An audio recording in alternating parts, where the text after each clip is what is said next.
kita masuk di informasi pertama, yaitu mulai besok 19 Agustus 2025, karena hari ini ya, 18 Agustus 2025 adalah akhir dari libur cuti bersama, maka mulai besok 19 Agustus 2025, pelayanan kantor cabang Taspen akan mulai buka kembali. Sehingga bagi Bapak Ibu yang akan melakukan kepengurusan dokumen-dokumen atau dana pensiun sudah bisa mengurusnya mulai besok 19 Agustus 2025. Segera siapkan dokumen-dokumen yang diperlukan.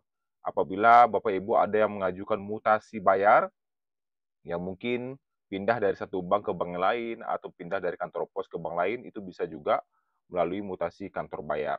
Nah, itu Bapak Ibu juga bisa melakukan pengurusannya di kantor cabang Taspen mulai besok. Jadi mulai besok pelayanan sudah buka kembali, sehingga bagi Bapak Ibu yang akan melakukan kepengurusan terkait dengan hal-hal pensiun sudah bisa dilakukan. Siapkan dokumen-dokumen yang diperlukan. Kemudian informasi kedua, mulai besok juga ya, Bapak Ibu segera lapor terakhir Agustus 2025. Apakah yang harus segera Bapak Ibu laporkan? Karena terakhir itu adalah bulan ini, yaitu di Agustus 2025, yang mana tinggal sekitar 13 hari lagi.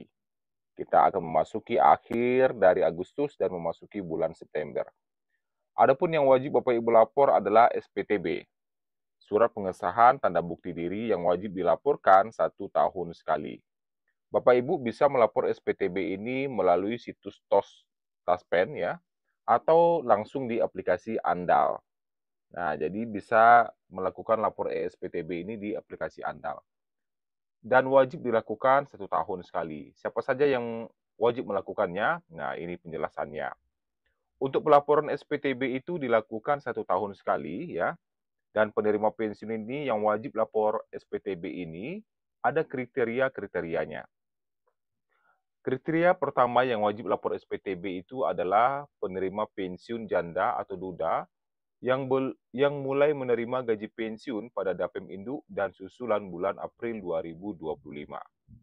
Kemudian yang kedua, jenis pensiunan untuk pensiunan janda atau duda yang tidak memiliki anak yang tertunjang. Ketiga, batasan usia untuk pensiun duda usia kurang dari sama dengan 70 tahun dan pensiun janda usia kurang dari sama dengan 63 tahun. Jadi batasan usianya itu untuk pensiunan duda, usianya itu adalah kurang atau sama dengan 70 tahun. Sedangkan untuk pensiunan janda, usianya itu adalah kurang atau sama dengan 63 tahun. Kemudian yang keempat adalah bukan merupakan peserta wajib lapor SPTB di periode tahun 2024. Nah, peserta yang wajib lapor SPTB ini akan menerima surat atau WhatsApp atau email dari Taspen untuk melakukan pelaporan. Nah, jadi Bapak Ibu yang wajib lapor SPTB ini akan ada pemberitahuan nanti apakah melalui WhatsApp atau email atau surat ya. Nah, untuk pelaporannya bisa di situs TOS ini di website, bisa juga di aplikasi Andal, tapi akan lebih bagus kayaknya lebih simpel di aplikasi Andal karena Bapak Ibu pasti sudah ada aplikasi Andal. Nah, batas maksimal pelaporan SPTB ini adalah di bulan Agustus, jadi jangan sampai telat. Beberapa waktu yang lalu juga ada gajinya yang tertahan, ya. Jadi gaji di rekening itu tertahan, tidak bisa diambil. Itu salah satunya adalah karena belum melapor SPTB juga. Jadi gajinya bisa tertahan. Jadi jangan sampai nanti gaji Bapak Ibu tertahan dan terhambat pencairannya. Jadi segera lapor mulai besok ya. Nah, kemudian selanjutnya, terkait dengan informasi kenaikan gaji. Menjelang pencairan gaji di September 2025, bagaimana kabar terbaru terkait dengan kenaikan gaji dan rapelan pensiunan? Nah, isu mengenai adanya kenaikan gaji dan rapelan bagi pensiunan PNS belakangan ini memang ramai beredar di berbagai platform media sosial. Apalagi kemarin di tanggal 15 Agustus itu telah dibacakan nota keuangan dan RAPBN 2026 oleh Presiden. Banyak pensiunan aktif yang menanyakan kejelasan kabar tersebut, terutama melalui akun resmi Taspen. Menanggapi hal ini, PT Taspen selaku penyalur dana pensiun ASN akhirnya memberikan klarifikasi resmi. Dalam keterangannya, Taspen menegaskan, hingga Agustus 2025 belum ada regulasi baru dari pemerintah terkait kenaikan gaji maupun pencairan rapelan tambahan bagi pensiunan. Apalagi, sewaktu pembacaan nota keuangan oleh Presiden Prabowo pun tidak menyinggung terkait dengan kenaikan gaji di tahun 2025 ini. Pemerintah fokus kepada berbagai program prioritas di RAPBN 2026. Nah, kemudian dengan demikian, ini ada ya, Taspen yang ditunggu ibuku cuma berita kenaikan gaji pensiun katanya, nggak ada yang lain. Nah, ini penjelasan Taspen. Saat ini tidak ada regulasi resmi dari pemerintah terkait kenaikan gaji maupun tunjangan pensiun, kata Taspen. Jadi kata Taspen, penyaluran gaji pensiunan masih tetap mengacu pada aturan yang berlaku saat ini. Halo Sobat Taspen, saat ini tidak ada regulasi resmi dari pemerintah terkait kenaikan gaji maupun tunjangan pensiun, apalagi kerapelan, kata Taspen.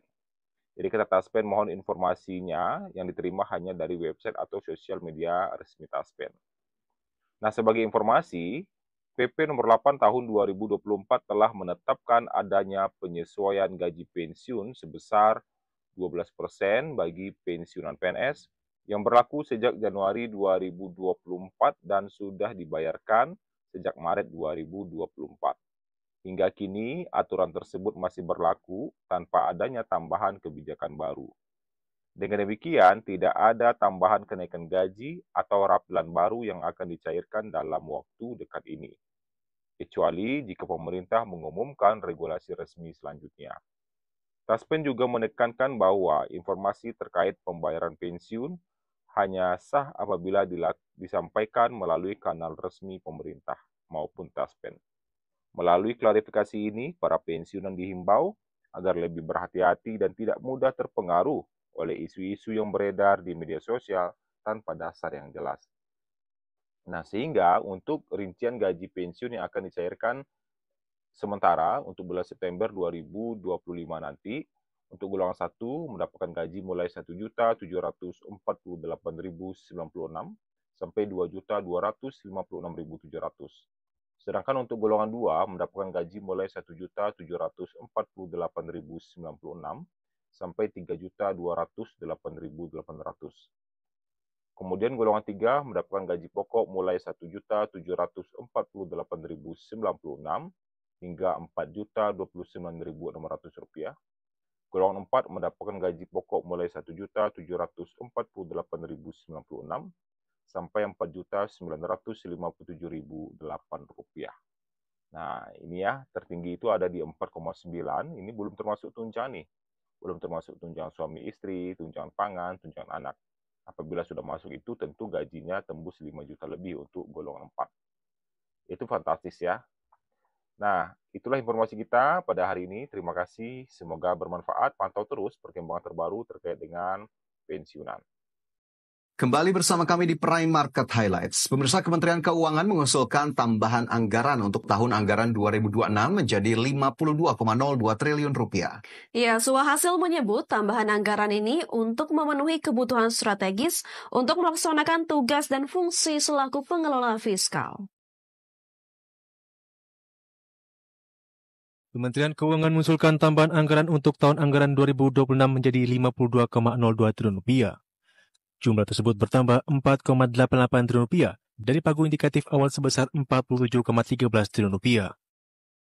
Dalam rapat kerja dengan Komisi 11 DPR RI, Wakil Menteri Keuangan Suhasil Nazara mengatakan, jumlah tersebut sudah termasuk untuk 7 badan layanan umum.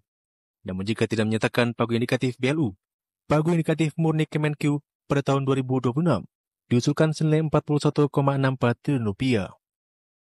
Suhasil menyebut tambahan anggaran ini untuk memenuhi kebutuhan strategis, yakni dukungan pencapaian target penerimaan negara 1,20 triliun rupiah, layanan mandatori dan prioritas 1,74 triliun rupiah, belanja TIK yang belum terdanai 1,90 triliun rupiah, dan kebutuhan dasar unit eselon 1 baru 41,32 miliar rupiah.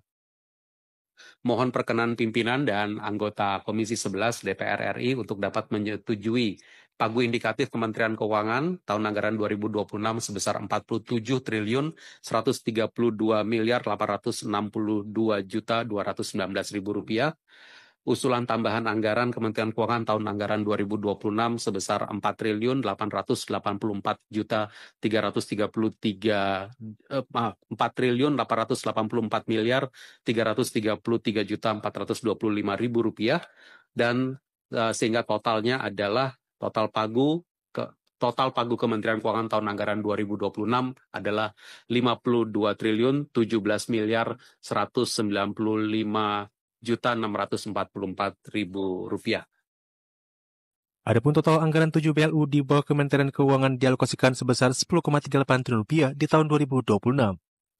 Jumlah tersebut terdiri dari Lembaga Pengelola Dana Pendidikan, Badan Layanan Umum Badan Pengelola Dana Perkebunan, Lembaga Dana Kerjasama Pembangunan Internasional, Badan Pengelola Dana Lingkungan Hidup, Pusat Investasi Pemerintah, Lembaga Manajemen Aset, serta Politeknik Keuangan Negara. Dari Jakarta, tim liputan IDX Channel.